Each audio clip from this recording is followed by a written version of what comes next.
Sanchez. I'm with a company called Tractor Tip Equipment, and what we have for sale here today is a JCB 436 loader. We're going to talk a little bit about the mechanics of this particular loader in the first clip, the operating specs in the second, and then we'll run it in the third. If you buy this machine from me or some of the others that I have for sale, you're going to be dealing at some point with Perp Provencio. He's a guy running the camera. He's my right-hand man. So basically in this video, first part we're going to talk about the mechanics of the machine. The second part we're going to talk about the specifics of it, and then the third part we're going to run it. So price on a new machine like this these days is I don't know, about 200,000, probably more than that. This machine currently has 6,080 hours on it. Now, it may accumulate hours because we do use it from time to time, but that's what it's got at this particular point in time. As far as manufacturers go, JCB, I've heard it said that they actually sell more units than any other manufacturer. That includes Caterpillar, Komatsu, and John Deere. Now, you could argue about the value of those units because they probably sell a lot more smaller stuff, but unit by unit, they say they sell more units than anybody else. I have never validated that, so that's just what they say. The weight of this machine is 35,000 pounds. The widest point of this machine when it's got this bucket is the bucket itself. The bucket is 8 foot 10 inches, but if you take the bucket off and have the bucket run parallel as opposed to perpendicular with the machine, parallel with the machine, the widest point are these tires right here, which is 8 foot 6 inches. So it is a legal load if you take the bucket from being perpendicular to the machine to being parallel. I don't know if I'm making myself clear on that, but I hope I am. Tallest point of this machine is 11 foot to the top of that cab. The transportation length from the front of this cutting edge to the rear of the counterweight is 23 feet. Comparable machines are like a 624 John Deere, maybe an L90 Volvo, maybe between a 320 and a 380 Komatsu. And in terms of horsepower and weight for the Caterpillar, it's probably between a 936 and a 938. As far as the history of this unit goes, this machine, like most of the machines we purchase, is an original owner Dallas, Texas machine. I say that because this is essentially a rust-free machine. You can see where the rainwater's gotten to this, you know, the paint's rubbed off and the rainwater's just kind of gotten to it a little bit, but it in no way, shape, or form is rust pervasive. We're far enough south and we're 300 miles from the ocean, so we don't see much in terms of salt. You know, they don't brine the roads or salt the roads here in Texas, in God's country. So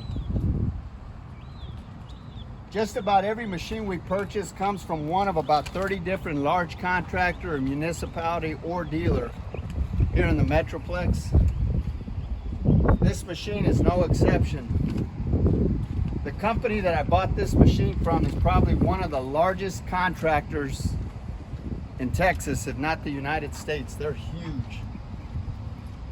We have done millions of dollars worth of business back and forth with them over the 30 years that I've been around doing this.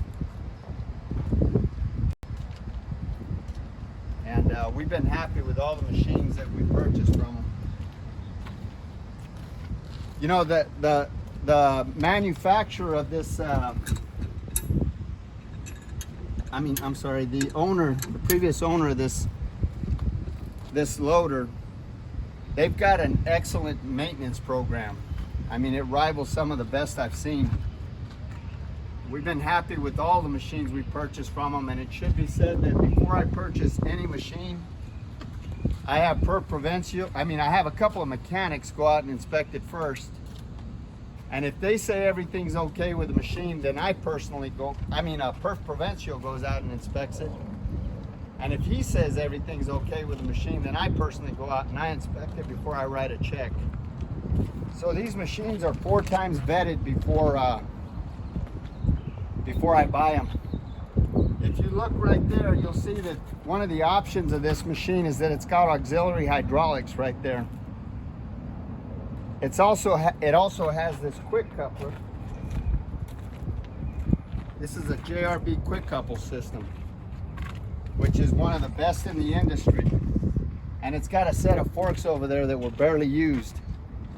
This machine, the contractor that owned this machine they're big enough that they have their own batch plants when they have big jobs. And that's pretty much what this machine was doing, is it was just running in a batch plant, and then they would park it under an awning, so that's why it looks so good, I guess. So you got the quick coupler, the auxiliary hydraulics. It is 4-wheel drive. It's an enclosed cab machine. AC blows ice cold. It's got a hydraulic fan here. You say, well, what's the point of a hydraulic fan? If you notice, this fan is up and away from your coolers. So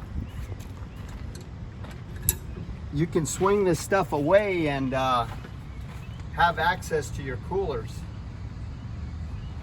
See, when you're most machines, excuse me, the fan and the radiator are all hooked up close to the engine. This machine is not like that.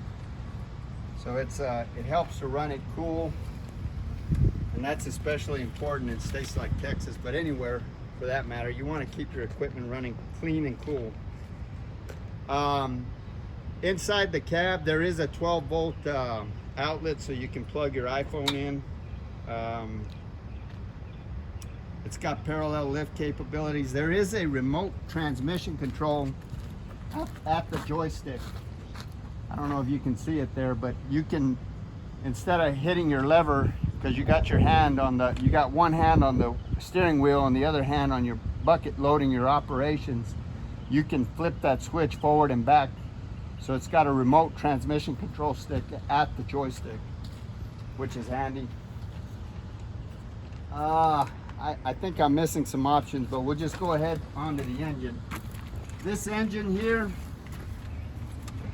is that's a heater block, which we don't use, or block heater, which we don't use here in Texas. This engine is a Cummins BTAA 5.9 turbo engine. It's 173 horsepower, gross horsepower, 165 net. It's a 6-cylinder turbocharged engine. Here's your batteries here. Oh, I forgot to mention, you got a battery disconnect switch there. So if the loader's going to be sitting in it for any time, you can disconnect your battery so you don't have that parasitic drain on your batteries. All current model machines and or vehicles have a parasitic drain, so that switch stops it. So going back to the engine, here's the other side here. This machine has got a 60-gallon fuel tank, which will run you 12 to as many as 18 hours of operation, depending on what it is you're doing. All of the fluid levels on this machine are where they should be. So you got remote points there. All of the fluid levels on this machine are where they should be. There's absolutely no leaks on it. All the lights work. All of the dash works. Everything works on this machine. Transmission runs through all the gears without any kind of hesitation. Top speed is 24 miles an hour. The brakes stop it on a dime. Come back around here, you'll see these tires are 20.5 R25s.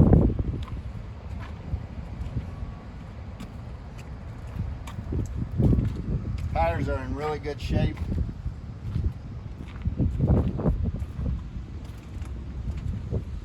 There's no cuts or any kind of problems on them. The hydraulics are strong. There's no cracks or welds anywhere in the work equipment.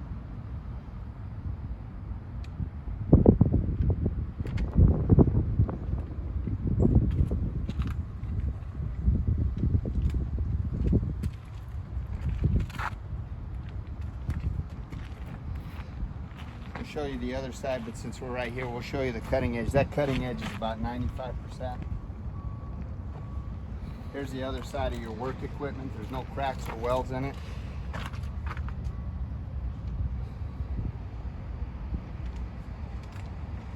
There's no deflection or any kind of problem at this articulation joint. These two kingpins for your articulation, there's no deflection at all.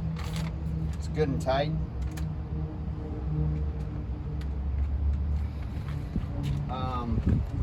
This bucket here, this tag says a 3.5 cubic yard bucket. So that's what this bucket is. It's a 3.5 cubic yards. And that may be a struck measurement. It may be a bigger, it looks like a 4-yard bucket to me, but that tag says 3.5 yards. The bucket is 8 foot 10 inches wide.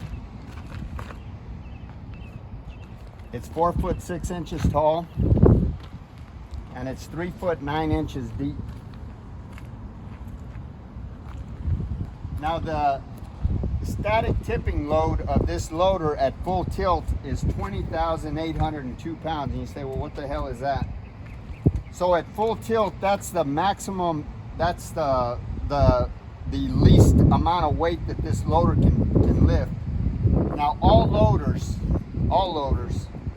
it's not just JCB, the hydraulics are so strong on these loaders that the technology has gotten to the point where all of them have got the hydraulics of the machine will tilt the machine forward before the hydraulics give out. So your lifting capacity is limited by the fulcrum right here.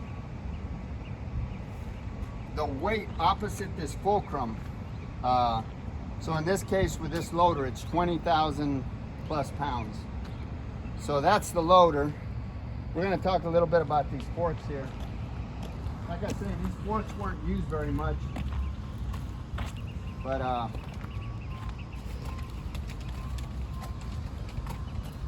these are 5 foot tines or 5 foot long. The carriage width is 8 foot 2 inches, and the height is 4 foot 2 inches. I'm going to include a little video that I made about these Jrb couplers. Everybody asks about the interchangeability about these Jrb couplers, so I'm going to include that at the last part of the video.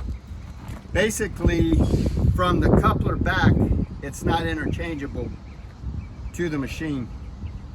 But from the coupler forward, depending on the class size machine, it is interchangeable. And the quick acid test to determine whether or not you have a coupler that will fit your machine, if it's Jrb, is to measure between these 2 points right here, in between this ear grouping right here. And Jrb is they're ubiquitous. I mean, Komatsu, John Deere, JCB, Volvo. Actually, Volvo's got their proprietary system, but they also use Jrb couplers. Even Caterpillar's got their proprietary system, but they still use Jrb couplers. So anyway, I'll include that video at the end. Right now, we're going to run the machine in the next clip. Perfecto, you got anything else you want to add? Just that it's a good loader. Come on, let's look at it one more time. Alrighty. Look, we got a load of rock coming. All right. Okay, so we're gonna run it in the next clip. All right, so this is the inside of the cab. Here's your air conditioner, your 12-volt outlet. Here's your controls. This is your hydraulic lock, lights, hazards. So when you turn the switch on, you can see all those lights work. I'll do that again.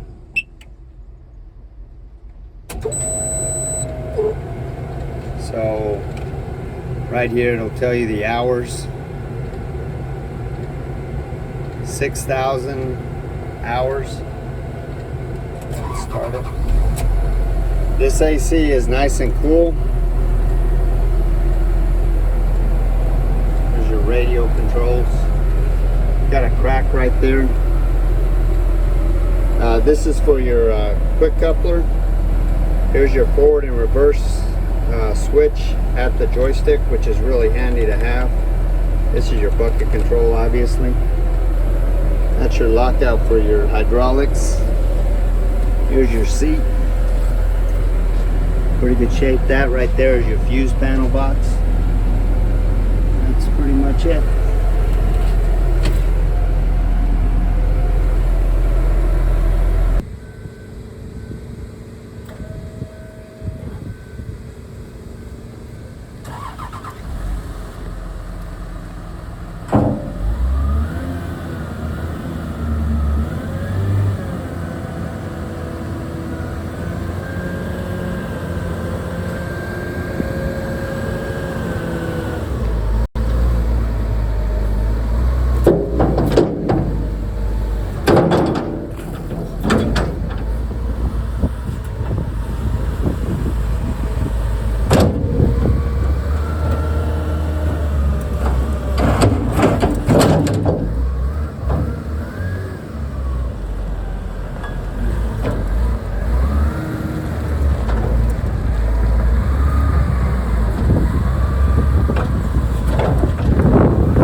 Okay, so a lot of times people will ask me about the interchangeability of a JRB coupling system. Like here we have forks and a bucket. You can get sweepers, you can get all kinds of attachments with JRB.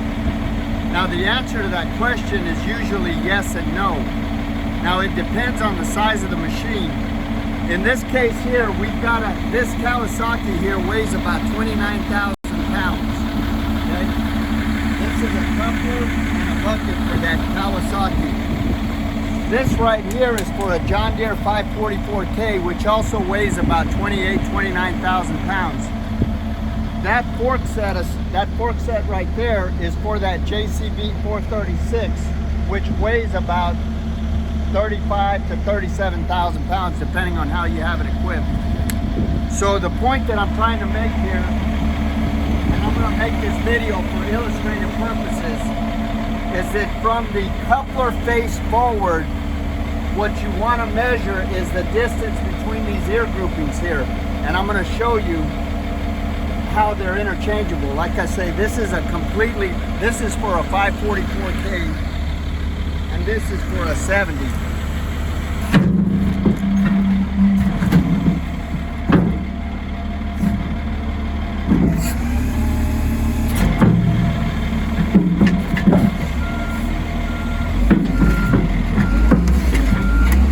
Okay. Now that's the bucket to that loader. We've also got a set of forks for it somewhere. So if you look right here, the ear grouping is at roughly 28 inches.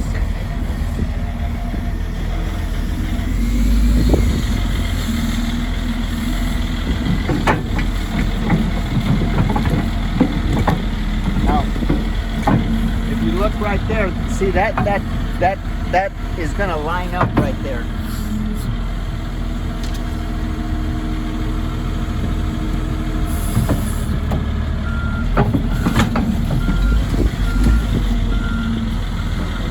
Now here again, from the coupler face forward, JRB is pretty consistent, but from the coupler face back, they're not interchangeable. It's according to make and model. So the point that I'm trying to make here is that if you measure this right here, you've got 28 inches. So even though these are from completely different makes and different models, this would be like a WA200, a WA250, a WA270 Komatsu, a John Deere 544, a 524. That's like a Kawasaki 60Z or a 70Z. The point that I'm trying to make is that the weight class of the loader, you can interchange the attachments from JCB. You can't interchange the couplers themselves, but the attachments you can interchange. So we're going to show you on this one over here.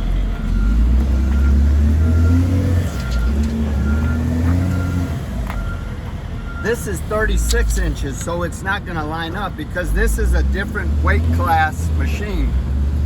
So just for illustrative purposes, we know it's not going to work.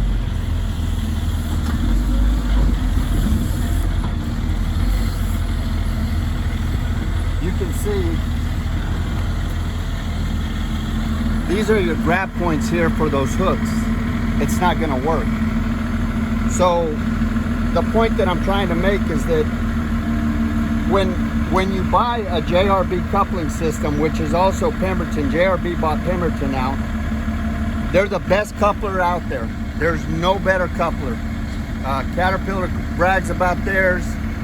John Deere, Volvo, Hitachi, JCB, all of the major manufacturers usually go with a JRB coupling system because they're the best out there.